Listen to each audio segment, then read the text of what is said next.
بسم اللہ الرحمن الرحیم اللہ یبسط الرزق لمن یشاء ویقدر وفرحوا بالحیاۃ الدنیا وما الحیاۃ الدنیا فی الآخرۃ الا متاع ویقول الذین کفروا لولا انزل علیہ آیۃ من ربہ قل ان اللہ یضل من یشاء ویہدی الیہ من اناب الذین آمنوا وتطمئن قلوبهم بذکر اللہ الا بذکر اللہ تطمئن القلوب الذین آمنوا وعملوا الصالحات طوبی لهم وحسن مآب كذلك ارسلناك في امة قد خلت من قبلها لتتلو عليهم الذي اوحينا اليك وهم يكفرون بالرحمن قل هو ربي لا اله الا هو عليه توكلت واليه متاب صدق اللہ العظیم۔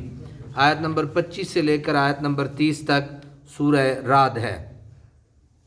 کل کا درس بہت اہم ترین درس تھا کہ جو آپس میں جڑے رہتے ہیں اللہ انہیں کیا دیتا ہے، اور جو آپس میں ایک دوسرے سے جدا ہوتے ہیں اللہ انہیں کون سا گھر دیتا ہے۔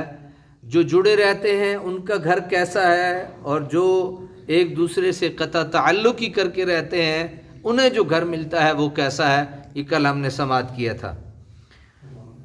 آگے اللہ تعالی ارشاد فرماتے ہیں اللہ یبسط الرزق لمن یشاء ویقدر، اللہ تعالیٰ کشادہ روزی دیتا ہے جسے چاہتا ہے۔ اللہ جسے چاہتا ہے کھلی روزی دیتا ہے، وہ کسی سے نہ پوچھتا ہے نہ کسی سے مشورہ لیتا ہے، دے دیتا ہے۔ وَيَقْدِرْ، اور تنگ روزی دیتا ہے جسے چاہتا ہے، جسے چاہتا ہے کھلی دے دیتا ہے، جس کی چاہتا ہے روزی تنگ کر دیتا ہے۔ وَفَرِحُوا بِالْحَيَاةِ الدُّنْيَا، اور کفار بڑے مسرور ہیں دنیاوی زندگی کی راحتوں پر۔ وَمَا الْحَيَاةُ الدُّنْيَا فِي الْآخِرَةِ إِلَّا مَتَاع، اور حقیقت یہ ہے کہ نہیں ہے دنیاوی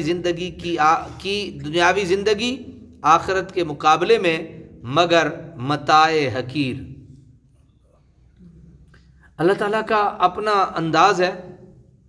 پہلے اللہ تعالیٰ نے یہ بات بندہ مومن کے دل سے نکالنے کے لیے ڈال دی کہ یہ رزق کا دینا کوئی ایمان یا بے ایمانی پہ نہیں کہ ایمان والے کو زیادہ ملے گا اور بے ایمان کو کم ملے گا۔ اللہ نے اس کو کھلا رکھ دیا، فرمایا یبسط الرزق لمن یشاء ویقدر، جس کا چاہے کھلا کر دے، جس کا چاہے تنگ کر دے۔ وفرحوا بالحیات الدنیا، بڑے خوش ہوتے ہیں دنیاوی زندگی پہ۔ پھر ایک اہم ترین اور باب سے پردہ اٹھا دیا، فرمایا وَمَا الْحَيَاةُ الدُّنْيَا فِي الْآخِرَةِ إِلَّا مَتَاع، یہ جو دنیاوی زندگی ہے اس کا کوئی آخروی زندگی سے مقابلہ نہیں۔ دنیاوی زندگی ایک حقیر سی زندگی ہے اور اخروی زندگی بہت اعلیٰ زندگی ہے۔ رزق کی زیادتی اور تنگی حق و باطل کا کوئی معیار نہیں کہ بھائی جس کے پاس رزق زیادہ ہوگا وہ حق پہ ہوگا اور جس کے پاس رزق کم ہوگا وہ باطل پہ ہوگا، نہیں، ایسا نہیں ہے۔ اس دارالامتحان میں ایک کافر کے پاس 20 زر و سیم کے خزانے ہو سکتے ہیں اور مرد مومن تنگ دست ہو سکتے ہیں۔ کفار کا یہی وتیرہ تھا کہ ہر بار نئے معجزے کی فرمائش کرتے ہیں، اور اتنی سنجیدگی سے کہ گویا یہ پہلی بار معجزہ کا مطالبہ کر رہے ہیں۔ اس سے پہلے نہ انہوں نے کسی معجزہ کا مطالبہ کیا اور نہ انہیں کوئی دکھایا، یعنی ان کی حالت یہ تھی۔ وَيَقُولُ الَّذِينَ كَفَرُوا لَوْلَا أُنزِلَ عَلَيْهِ آيَةٌ مِّن رَّبِّهِ، اور کفار کہتے ہیں اگر یہ سچے نبی ہیں تو کیوں نہ اتاری گئی ان پر کوئی نشانی ان کے رب کی طرف سے۔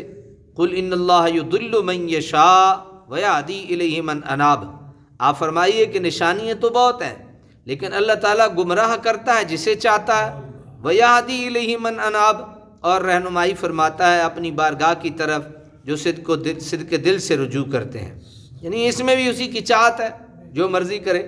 الذین آمنوا وتطمئن قلوبهم بذکر اللہ، یعنی جو لوگ ایمان لائے اور مطمئن ہوتے ہیں جن کے دل ذکر الہی سے۔ الا بذکر اللہ تطمئن القلوب، دھیان سے سنو اللہ تعالیٰ کی یاد سے ہی دل مطمئن ہوتے ہیں۔ اللہ تعالیٰ کی یاد سے ہی دل مطمئن ہوتے ہیں۔ اگر کسی کا دل غیر اطمینان بخش حالت میں ہو تو اسے اللہ کا ذکر کرنا چاہیے، اور بزرگوں نے اطمینان کی کیفیت کو مزید لانے کے لیے استغفار کا بھی اور کلمے کا بھی حکم فرمایا۔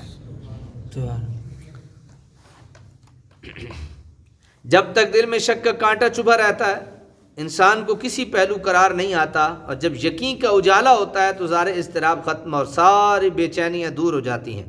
اللہ تعالیٰ فرماتے ہیں کہ ذکر الہی سے ہی دل میں اطمینان اور سکون پیدا ہوتا ہے، یہی وہ نور ہے جس سے شبہات کے اندھیرے بھاگ جاتے ہیں، یہی وہ غذا ہے جس سے روح کو تقویت ملتی ہے اور انسان میں نیکی کی مضمر صلاحیتیں نشو و نما پاتی ہیں اور جوان ہوتی ہیں۔ اسی سے انسان میں وہ جلال اور قوت نمودار ہوتی ہے جس سے شیطان پر لرزہ طاری ہوتا ہے اور اس کے منصوبے خاک میں مل جاتے ہیں۔ دنیا کی ساری نعمتوں سے اطمینان قلب سب سے عظیم نعمت ہے۔ دولت، عزت، صحت اور کثرت اولاد کے باوجود بھی روح کو سکون اور دل کو چین نصیب نہیں ہوتا۔ صرف اللہ تعالیٰ کا ذکر ہی وہ آب حیات ہے کہ جس سے سیر کام ہونے والا پھر کبھی تشنگی، کوئی خلجان اور کوئی گھبراہٹ محسوس نہیں کرتا۔ وہ تختہ دار پر بھی ہو، وہ آتش کدہ نمرود میں بھی مسکراتا ہے۔ سبحان اللہ، وہ جہاں مرضی ہو نا وہ مسکراتا رہتا ہے۔ اس کے بعد فرماتے ہیں کہ یہ حالت صوفیاء کرام کے نزدیک وجدانیات میں سے ہے۔ اس سے پتہ چلتا ہے کہ اللہ تعالیٰ کے اس قول سے مراد صوفیاء کرام ہی ہیں۔ سبحان اللہ۔ الذین آمنوا وعملوا الصالحات، وہ جو ایمان لائے اور عمل بھی نیک کیے، طوبی لہم وحسن مآب، خوشخبری ہے ان کے لیے، مبارک ہے انہیں جو ایمان لائے اور ایمان لانے کے بعد نیک کام کرتے رہے، وحسن مآب، اور انہی کے لیے اچھا انجام ہے، ان کا انجام بھی اچھا ہے۔ کذالک ارسلنا کا یعنی بے یقینی کی کیفیت نہیں ہونی چاہیے۔ اگر آپ نیکیاں کر رہے ہیں اور ایمان کی حالت میں ہیں تو آپ مطمئن رہیں۔ دو تین حضرات کی زندگیوں سے میں باخبر ہوں کہ جنہوں نے، جب انہیں کہا گیا نا کہ اگر آپ نے قادیانیوں کے خلاف بات کرنا نہ چھوڑی تو ہم آپ کو تختہ دار پر لٹکا دیں گے، جن میں مجاہد ملت اسلامیہ مولانا خان عبدالستار خان نیازی تھے، یقین مانے اس پھندے کو چوم لیتے تھے، کہتے وہ کیسا خوبصورت پھندا ہے جو ہمارے گلے میں آئے گا، اور مقصد یہ ہوگا۔ طوبی لہم، ان کے لیے خوشخبری ہے، مجدہ ہو ان کے لیے اور ان کے لیے اچھا انجام ہے۔ کذالک ارسلناک فی امۃ قد خلت من قبلہا، اسی طرح ہم نے آپ کو رسول بنا کر بھیجا ایک قوم میں، قد خلت من قبلہا، جس سے پہلے گزر چکی ہیں کئی قومیں، قومیں، لتتلو علیہم الذی اوحینا الیک، تاکہ آپ پڑھ کر سنائیں انہیں وہ کلام جو ہم نے آپ کی طرف وحی کیا، وہم یکفرون بالرحمن، اور یہ کفار انکار کر رہے ہیں رحمان کا۔